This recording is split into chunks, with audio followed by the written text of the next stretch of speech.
Hello, my friends, and welcome to the podcast where our goal is to remind you that amidst the chaos and craziness of the world today, there is still plenty of good that is worth shouting about.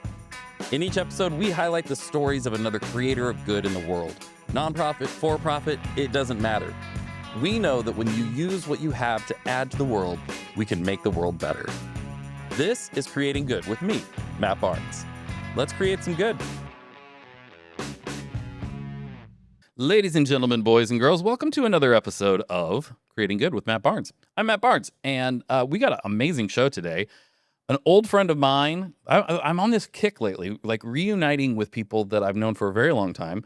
This is somebody I reunited with a few years ago, but Crystal Lewis, who is just one of the most talented people I've ever met in my entire life. She's our guest today. And this is a person who is always like, we are so kindred spirits in this. We are always looking for how can we use what we have to create good? How can we be trying new things? And she and I get together and have a million ideas all the time. And we have to stop because it gets out of hand. But she's just awesome. But if you're joining us for the first time, that's what this podcast is about. It's how do we as people just use what we have to create good? And we have a website, creatinggood.co.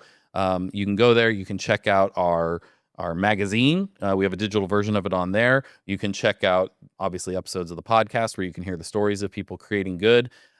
You can take the Creating Good pledge, which we're very excited about. We want to get everyone to take this pledge. It's just a pledge saying you're gonna dedicate using what you have to creating good in the world in some way. And it could be anything. It doesn't have to be big things. It doesn't have to be, I'm going to start a nonprofit, or I'm going to do, it could literally be, I'm just going to be more intentional with the way I interact with my neighbors, or I want to use this resource I have to somehow contribute to the community.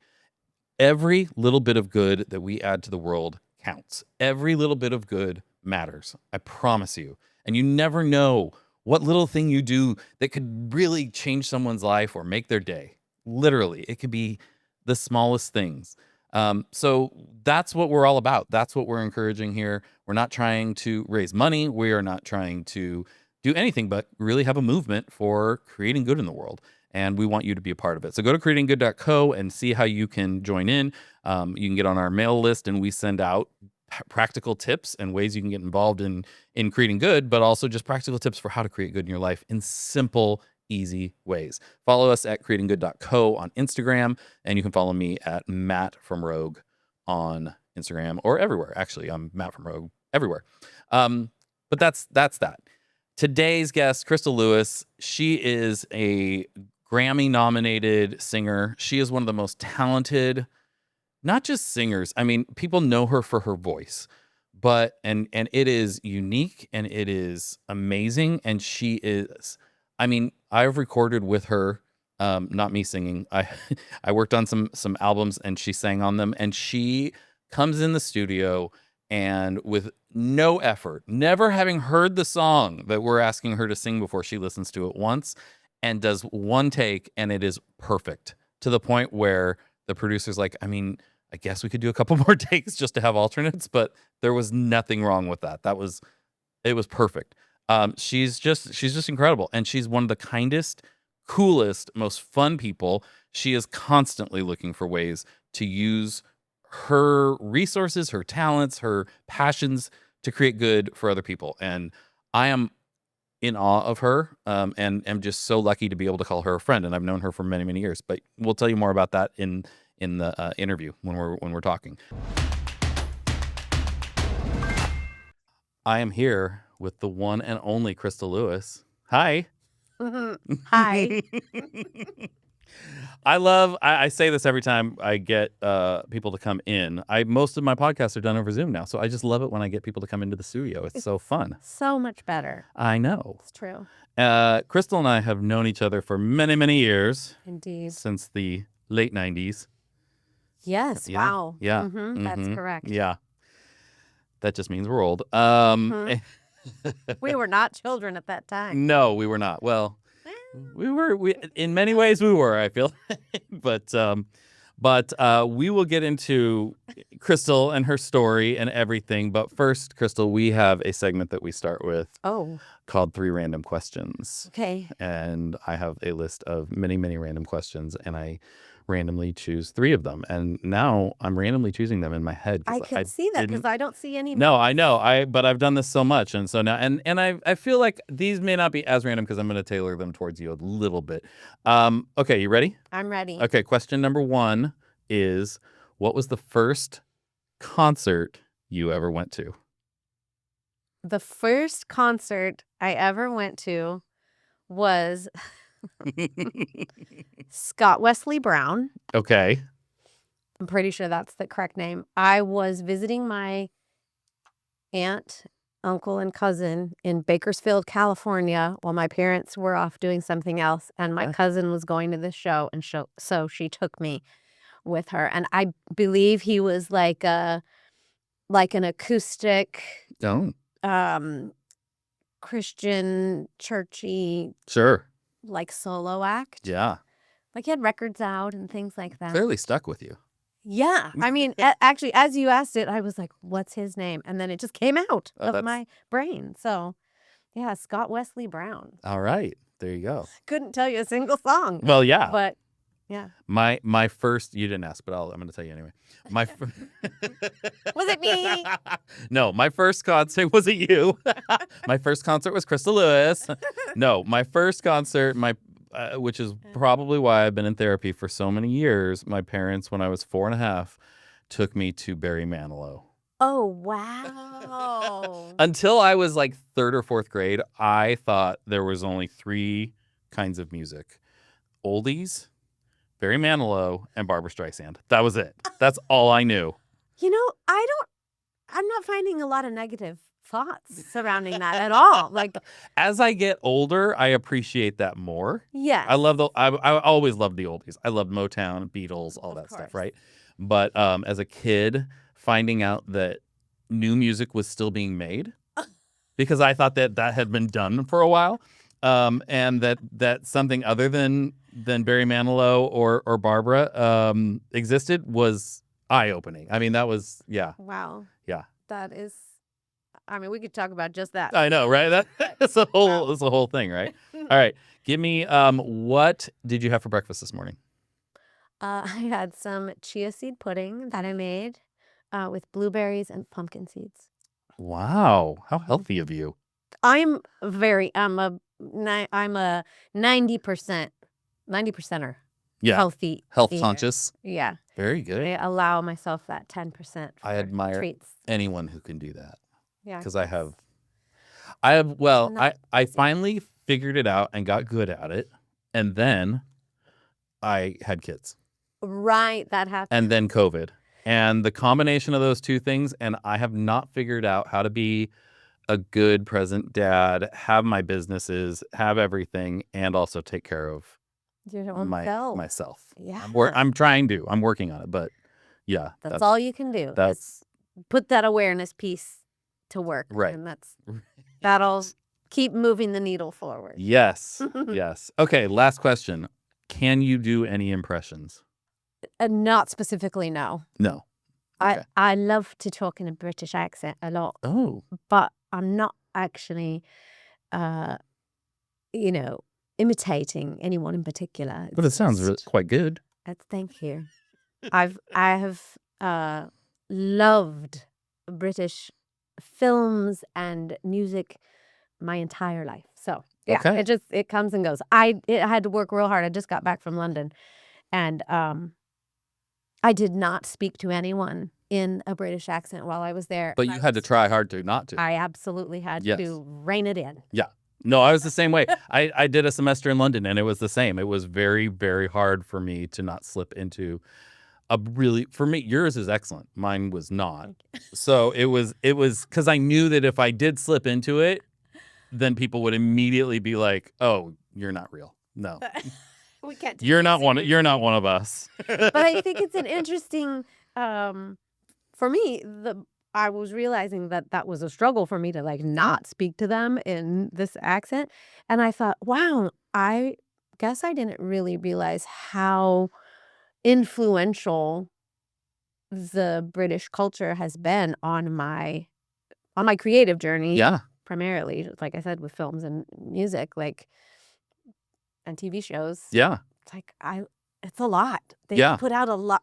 It's great. Yes. And it's crazy how even as the world has gotten smaller, their stuff is still different. Yes. You know what I mean? Yeah. You can tell, like, it's got a different tone. It's got a different vibe. It's got a different humor. Yeah. Specifically, if we were going to talk about Yeah. something, If we were going to elaborate on, let's say, the difference between a show called The Office. Sure. It originated there in the UK. Ricky Gervais Yeah. hated it, and then we have the American version, and I have watched both. Yeah. My friend Kate, of course, Oh, yes, on that's right. the American version, and I adore her and that character. She's so great. Insane, but yes. Yes. But the British Office will always have my heart Yeah. because I saw it first. Yeah. It's just, there's something really, really special and unique about it. And to the point where I do kind of think they can't be compared. I don't either. Even though that there are some plot points that are ripped directly from, Right. it's still so different. Yeah. That it's like, it's two different shows. Yeah. It's the same, but not. I don't know. Like, yeah, I totally agree. I don't compare the two. They're just two different things that I enjoy. But I'm with you. How did you, this is not what we're talking about today, but I'm just curious because, okay, first of all, you passed 3 random questions. You did great. Yay. Okay. What was your sort of introduction to British culture? Like movies? Was it movies? Was it like Monty Python? Was it music? Like as a kid? It was probably music as a kid. I'm trying to even think. It was, my earliest musical references would be American, like Billie Holiday and Ella Sure. Fitzgerald and Aretha and Michael Jackson. Pat Benatar. Of course. Olivia Newton-John. Not British, but Yeah. right, isn't she Australian? Australian, yeah. But man, I loved me some Culture Club Mm-hmm. in the 80s, and lots of those 80s bands. Sure. I mean, obviously the Beatles and all that, but I was late to learning about the Beatles. Yeah. So, yeah, I sat and watched PBS and just like different kinds of things on Sunday afternoons. Yeah. And a lot of that was British. And so, I don't Yeah. know. There's not a specific answer Yeah. for that one. I've always had that same, I don't know, fascination with British culture, British music, British movies, American movies. Like I was big into the James Bond movies, but that's not really, they're like American movies, but they're British American movies. You know what I mean? Like there's something I just want to know. Anyway, okay. So that's not what we're here to talk about today, but it gives us a better sense of you and who you are. So here's Crystal is one of the greatest singers I've ever heard. Oh, thanks, Matt. You're welcome. And if you have not listened to any of her music, you need to check it out because you have a very unique voice. Right? Like I'm sure you've been told that. Yeah. Very unique voice. Very, very easily identifiable voice. But I'm always amazed at how it kind of fits in with different genres, different things. Give us the short version of your origin story. Obviously you ended up in music but where'd you come from? How'd you get there? And yeah, the short. Okay. Yeah, it's an interestingly diverse body of work. I Yes. feel, or at least I can say that now. So I grew up in Orange County. My dad was a minister, and my mother was a musician within the church, and she was just absolutely brilliant. And I don't say that as a biased daughter. Yeah. I did not know when I was young how good she was. Right. As I progressed in my career and had the extreme fortune of working with remarkable musicians. Yeah. Indisputed industry icons. Yes. I've been able to look back now and think, oh, wow, my mom was this level. Yeah. She could have taught anywhere. She could have performed anywhere. She chose to stay as a support for my dad. Yeah. At the piano while he was on the platform. And but she did the choir and all that. And she kind of educated my sisters and I in terms of having us learn piano and all of that. And thankfully, my parents did not uh, isolate us musically. They allowed us to listen to all different kinds of music. Okay. So I started career-wise, I started in Christian music, started in musicals actually. Yeah. And then did some like CCM music, and then I was on a Nickelodeon show Right. in the early 90s. Roundhouse. And then kept going with the CCM stuff until and I'll pause and say I'm dear friends with a man who was my A&R person at Myrrh Records in Okay. Nashville Yeah. in the 90s. And I start off by saying we're dear friends because we had some conflict Okay. at some point when I was signed to the label because I changed my hair color all the time and like Yes, I do remember drastically. that. I would there was an event where he was coming out from Nashville for a live concert that we were filming, and I had just released Beauty for Ashes. Yeah. And I have black hair. Yeah. That album cover. And when he showed up to the show, I had white hair. I just recently bleached it, and he was so mad at me because he was like, "How are people going to reconcile this?" And I'm like, "I don't know, but they will figure it out. I think people are smarter than you think." And along those same lines, there have been many label people who have said, "Can we just find you a niche? Because Right. your records tend to have like a little too much variation. You've got a hymn, you've got this sort of soul gospel feel, but then you have this rock tune with heavy guitars, Some R&B kind of feel and stuff. Yes, how do we? And I've never acquiesced to that request because that feels inauthentic to who I am. Right. I like it all, and so I write it all, and I perform it all.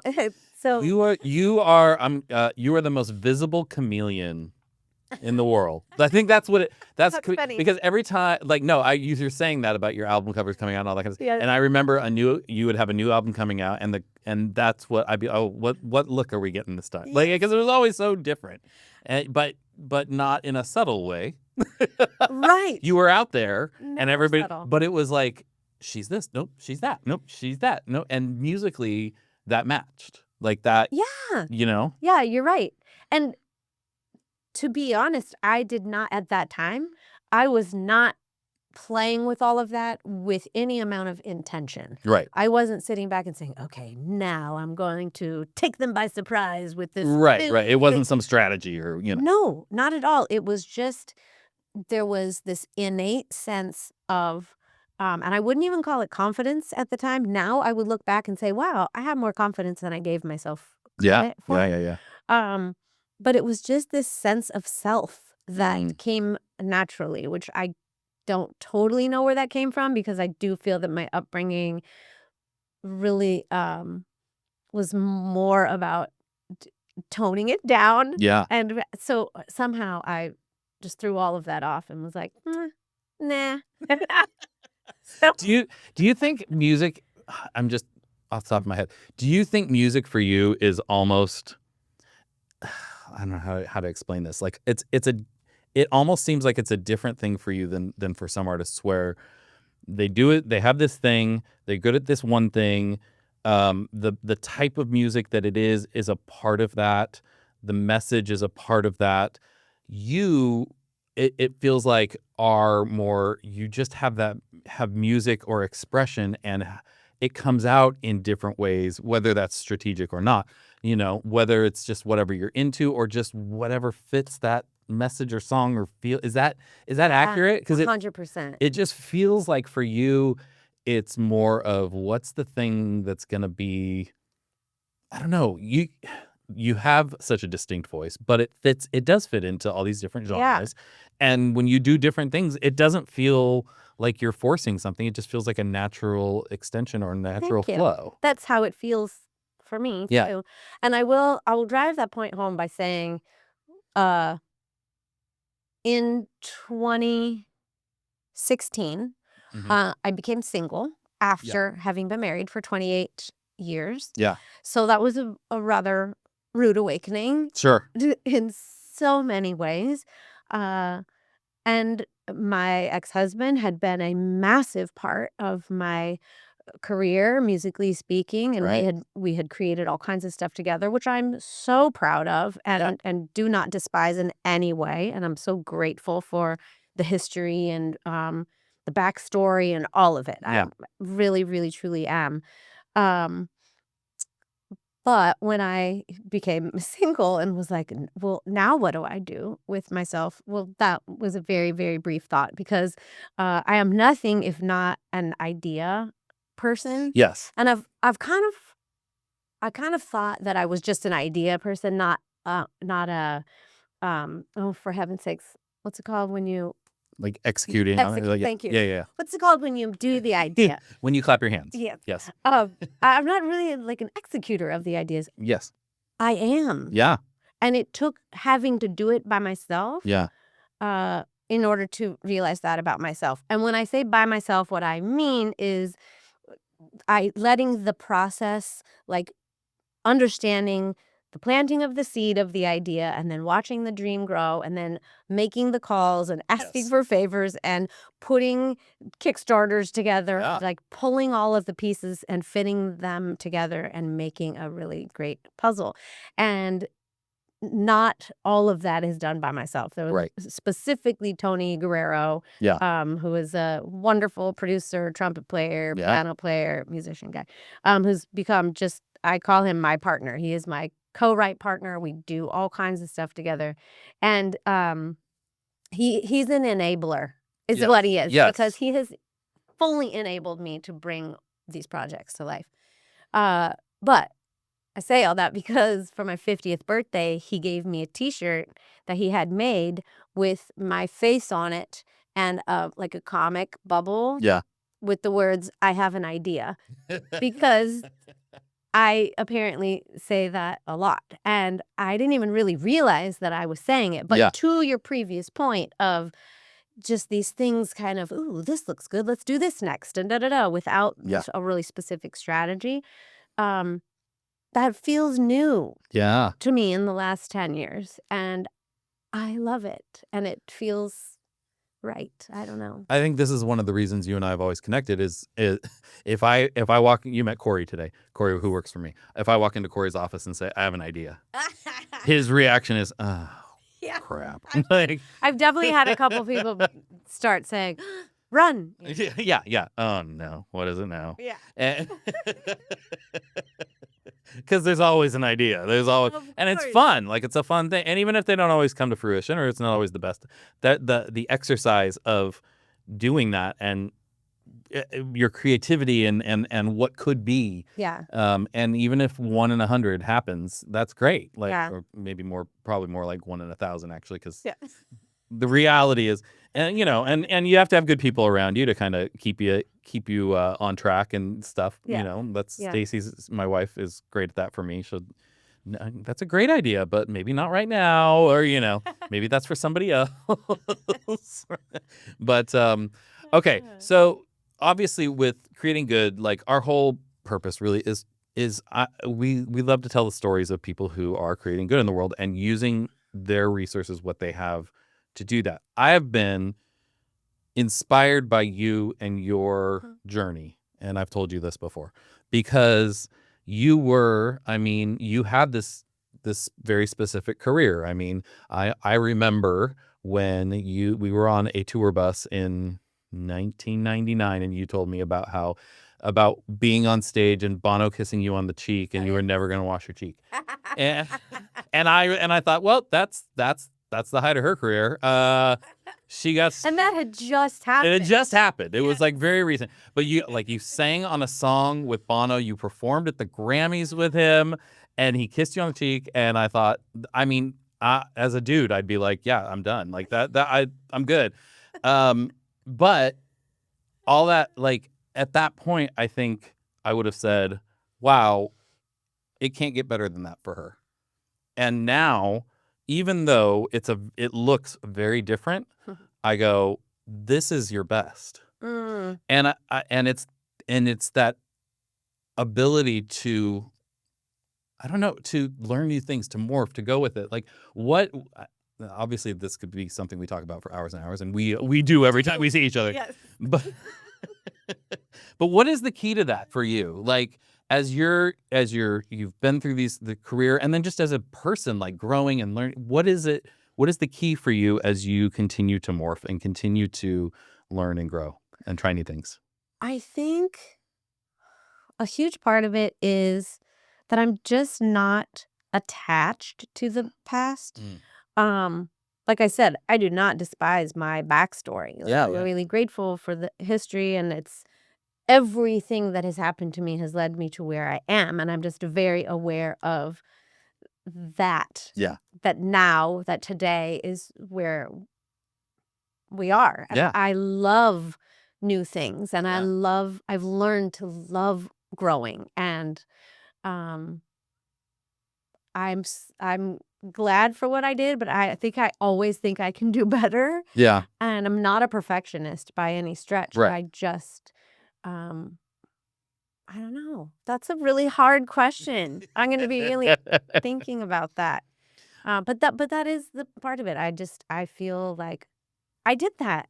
Right. Huh, I did that. That's amazing. I wonder Yes. what I'm gonna do next. Yes. I love next. I love new. The discovery. Yeah. Like what else is there? Evolution. Like, I was Right. raised that was a really scary, very negative word. Well, yes, in the And church, evolution is a bad word. yeah. And Or I yeah. just have come to realize, not just as in recently, but I have come to realize over the last several years, wow, that is a really important word for me, for my life creatively. Um, I must be evolving.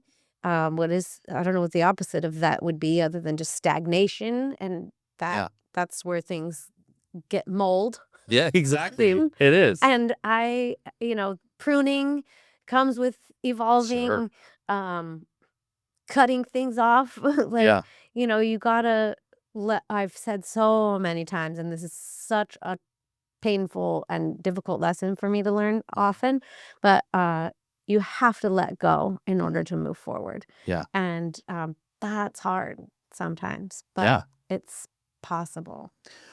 I mean, you and I talk a lot about self-awareness, right? Like that there's something about that ability to stop and reflect and go, "Oh wait, I could be better there, or I could try this, or I'm not very good at that, so let's focus over here." What is it for you? What makes you that way? Because you're very open to it. You're very open to like, yeah, that didn't work, but this cool, or let's try this, or even if it's out of the ordinary. I mean, what you told me today about your new endeavor is like, Yeah. but it's like, but for you, there's something there, and so let's go for it. And what is it? What is it about you that do you know? Is it in your DNA? Is it a way you were raised? Like, I I think it's interestingly, I think it's more like the opposite of how I was raised, and I think I was just born somewhat rebellious, and so a lot of where I've been and where I'm going feels like I'm pushing against yeah, something in a very positive way, not in a yes, negative way, but in a, I'm going to question that. I'm yeah, not sure that was correct. And 9 times out of 10, I've been right to move in different directions. It's cultivated a resilience, and it's cultivated a sense of, um, I don't want to say fearlessness, but I mean, I did have an album that was called called fearless. Yes, Fearless, yes. which was utterly not true. I mean, Mm, I was definitely not fearless, but I think it was I knew I would be mm, somewhere deep down inside, and I knew that I could be, but I knew that I wasn't at that time when that record came out. But I think prophetically, it led me to this place of, yeah, like, still maybe being afraid, but jumping yeah, anyway, like the adventure and the excitement and the adrenaline of the jump. yeah. Um, there's something about it and I'm not a daredevil. I'm not like, I'm gonna No, jump out of a plane. Like, I feel like I have. you would do Yeah, that. yeah, Yeah, but I don't want to do that. Oh, but I do want to do stuff that people tell me I can't do. Right. Like, I'm going to do that. Yeah. Yeah. Do you feel like when you put out Fearless, did you feel like it was like you were on a journey towards fearlessness? Like Yes. that's the goal, that's the destination? 100%. Yeah. And a lot of that, was visual. Like that cover, Yes. I got so much pushback, even from my That husband was at the time. my favorite cover. Me too. But from lots of people who are like, do we want to just look at some more of the shots and just see if there's an alternative that you like as much, you know? If you don't know what she's talking about, if look it up. It's her album is Fearless, but it's you're standing on the cover and you're basically just screaming Yeah. out, and you've kind of got your arms down, like in I don't even know what, but just like nah, you know. Well, and what's I don't know if I've ever told anyone this before, that the photographer, Yeah. I think her name was Sonia. I loved her, and she had just shot the Red Hot Chili Peppers. Oh wow. And I don't know if it was for a cover or just for promotional things or whatever, but she had done something like that with them, where she had said, "Here, just scream or yell," or something like that. And Yeah. so it was kind of, we were joking, like, "Oh, let's do one. That'd be funny." Yeah. And I just loved it Yeah. so much. And I thought, well, nothing says fearless Right. like screaming in the face of fear, you know? Well, and it was such a, I mean, for that genre in that time, for a woman to be, you know what I mean, to just be like Leather pants. in leather pants, just being like, "Ah," you know? Yeah. She's crazy. I mean, you know, like, Yeah. but Yeah. it worked. I mean, I love that. That was my favorite thing you did. I love that album. Yeah. I love everything.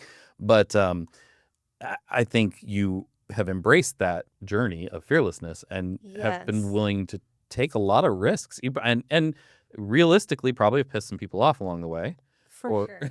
who Definitely. don't want you to, because people, that's the thing, like so many people don't want us to change, Yes. but there is so much in asking those questions and growing and trying, like still I'm, you know, like at my age, at your age, figuring out new things about ourselves and new ways to express those things and trying them out and not being afraid. And inevitably, I do feel that that kind of self-awareness and growth in ourselves yeah, enables us to create good in the community, because sure. it's, number one, we're like maybe modeling that Mm-hmm. for someone, but also I really believe it enables me to see people through a little bit different lens. And I do feel that I was raised to be very judgmental, Yeah.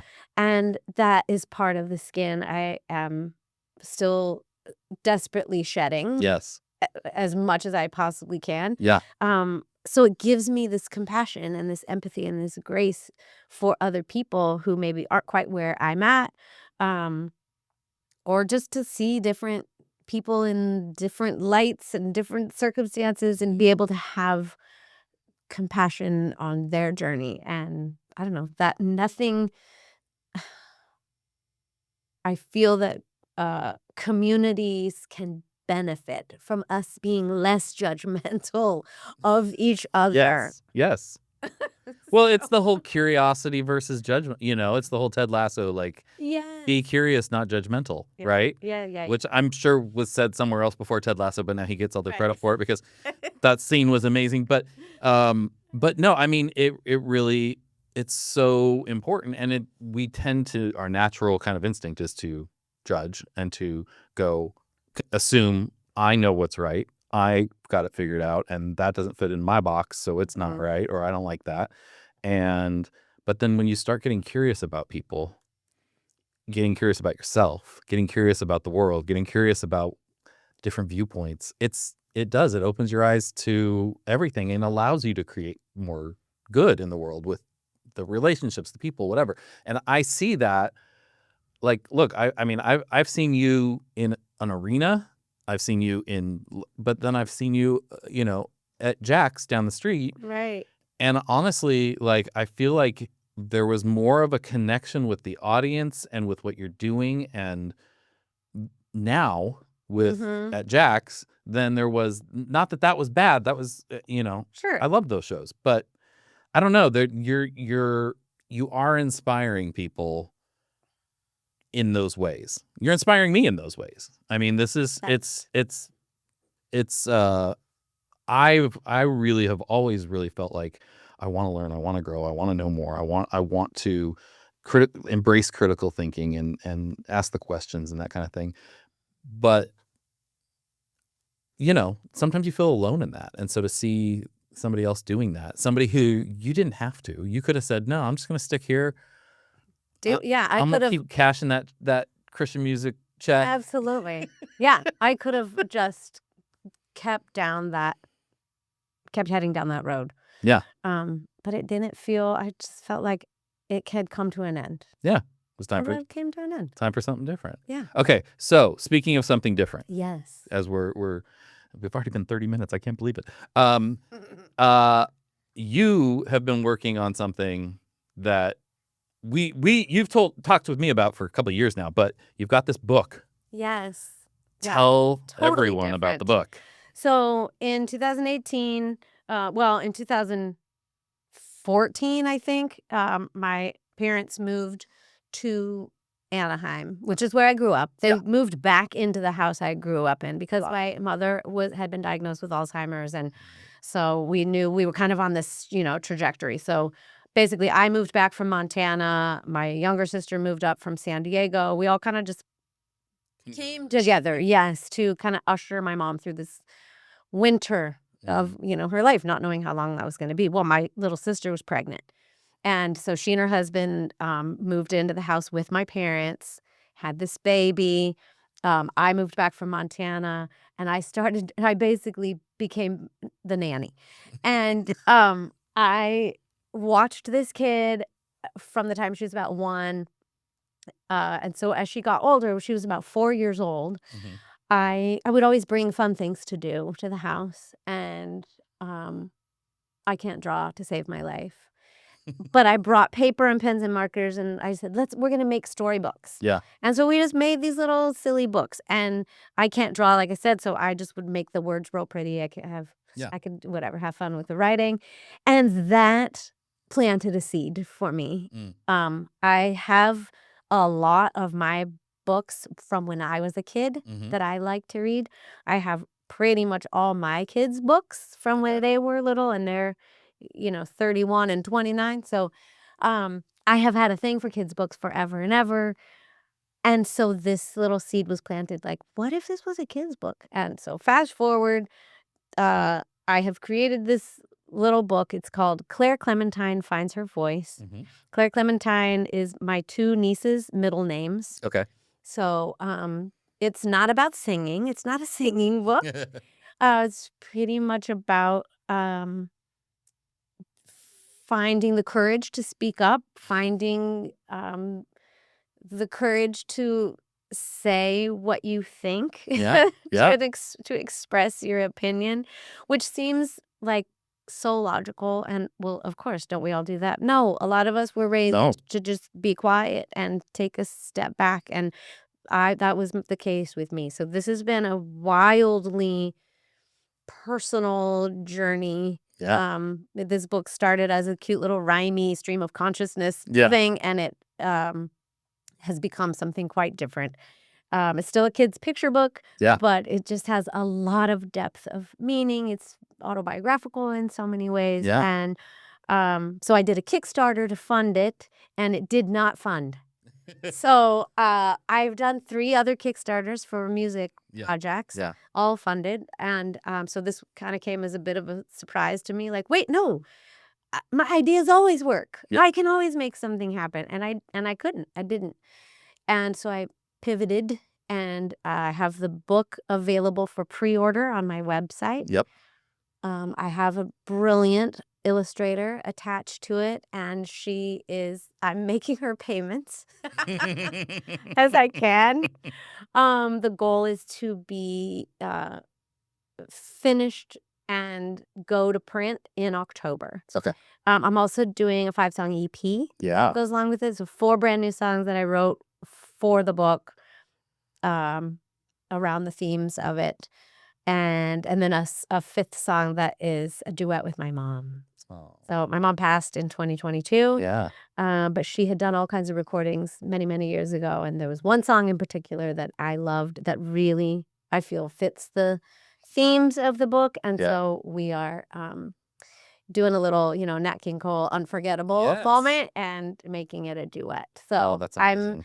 thrilled. I'm a grandma. I have 3 grandkids, so this feels like the right time Yep. for something like this, and, yeah, I'm very excited. Well, I have a million kids, and they're very excited. No, I mean, I'm very excited for them to have it because it's so much of the stuff we've been talking about. Yes. It's that the journey to fearlessness, that Exactly. Yes. embracing this.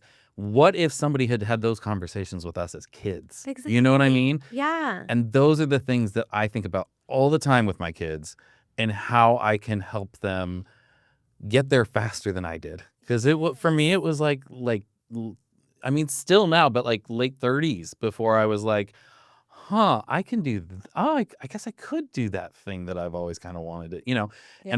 finding my voice for what Definitely. that is.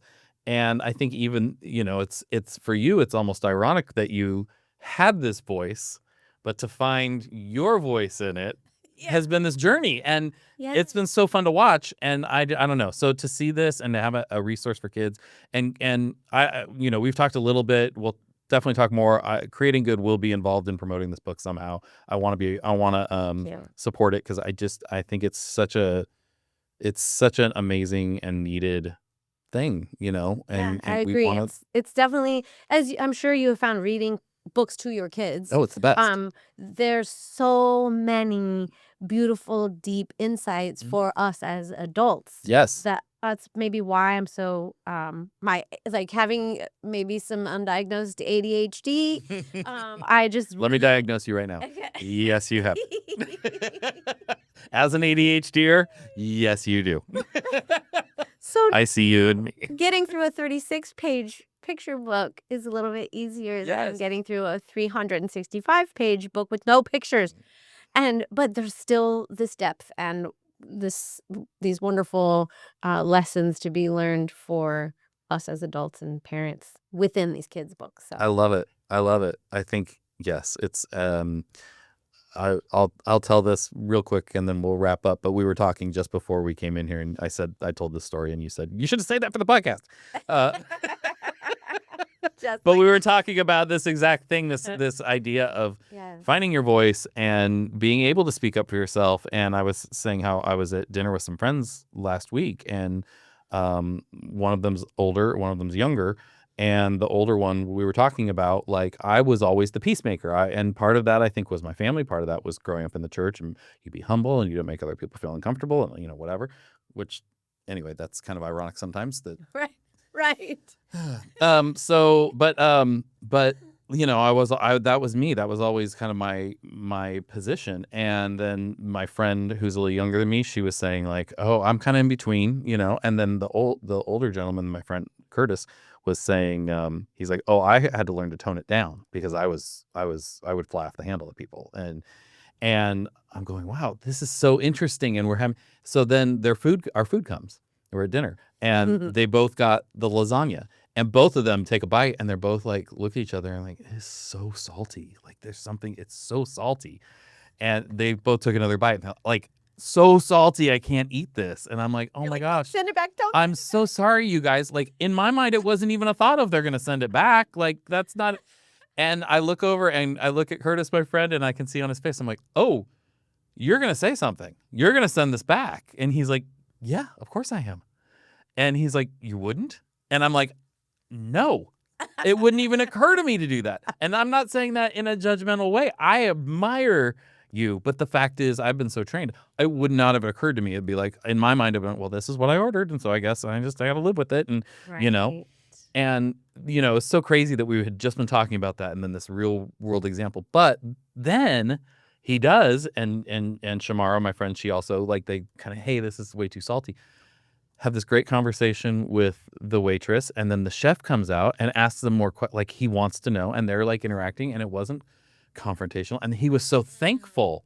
He's like, thank you guys so much. I really am always wanting, like, and he's like, I tasted it and you're right. It's way too salty. It's Wow. this, and we're fixing it and that. But whatever you guys want, so many of us, I think we're so trained to put our feelings aside and to not represent ourselves to make other people okay. But Yes. we got to be okay too. Yes. And there's a way to do all of that with Yes. respect and humility and kindness Yes. and yes, standing up, also doing the best thing for you. Yes, Like without, and this- you don't have to be an a-hole to do it. And No. I think a book like this for kids to help them start to realize that at a young age is so critical, because it's finding that healthy balance, that healthy medium of you can be a good person, you can take care of other people, but you can also take care of yourself. Yes. And you can also have a voice and have a thought and an opinion and things to say. And Definitely. it's great. So I'm very excited. So Thank where can people pre-order your book? CrystalLewis.com. That's easy to remember. www.crystallewis.com. Yeah. Yeah, it's just right on the front page. Awesome. And yeah, pre-orders. I'm gonna probably keep taking pre-orders through September. Okay. And then hopefully it'll be out by Christmas. That's I'm so excited my dream. about that. And you brought I brought my the little dolls. dolls here of Claire. Claire Clementine. It's little Claire and big Claire, and my cat Norman. They're the 3 little characters in the book. So and you can order those too on my website. Oh, really? Yeah. Nice. Very cute.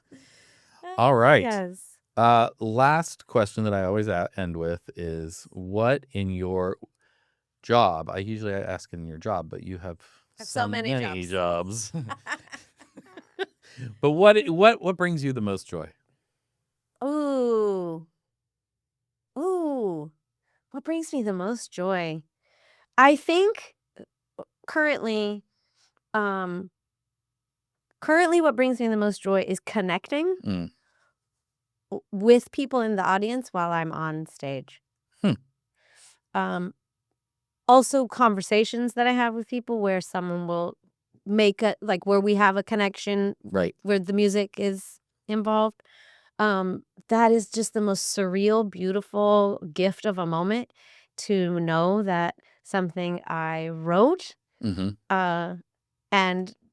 sang, I don't think that most people understand the level of energy that is required for artistry. Yeah. It's so insanely draining. Yeah. On so many levels. But when you make a really true, lovely connection with someone, like them saying, oh, this song meant XYZ to me, or they have somehow they're able to take something that I did and make it a part of their life. Like, that just is surreal to me and brings me great joy. Yeah. That's perfect. I love it. And I know I've said this, but the song that you and Izzy did for your mom. Oh, I Won't Forget You. Yes. Yeah. Listeners, if nothing else, go download that song. Go listen to that song. Thanks. If you've ever lost anyone, it's so, I mean, we were sitting at your show at Jack's the first time I heard it, I think, and I look over and Stacy's like in tears, and she for weeks afterwards, like, we both kept bringing that song up, and I'd only heard it once, and it just completely stuck, and Thank you.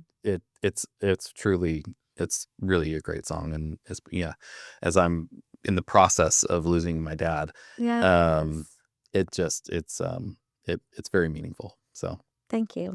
I'm glad. That's where the personal aspect of things, like, I'm not a staff writer. I can't write unless it's really from true personal experience. So that's scary and vulnerable and weird and beautiful. So it's great. It's great. Well, Crystal, thank you so much for coming down today. Matt, you are so welcome. All right. See you next time. Creating Good with Matt Barnes is recorded at Rogue Collective in beautiful Newport Beach, California. It's hosted and executive produced by me, Matt Barnes. Post-production is by our amazing friends over at Fame, the B2B podcast agency. Writing is by Matt Barnes and Taylor Bolanos from Rogue Creatives. Creative direction and design is overseen by Corey Hill of Rogue Creatives. Theme music is composed and performed by Jared Atherton of Chapters. Huge thanks to our amazing guests for joining us this episode, and thank you to all of you incredible listeners for tuning in. If you enjoyed the show, and I would imagine you did if you're still listening, so don't forget to help us spread some good by giving us a good review. Preferably like 5 stars, lots of really nice words. It's very helpful. Also, tell your friends and subscribe so we can come straight into your potholes each and every time we have a new episode. Take the Creating Good pledge on our website at creatinggood.co. We'll catch you next time.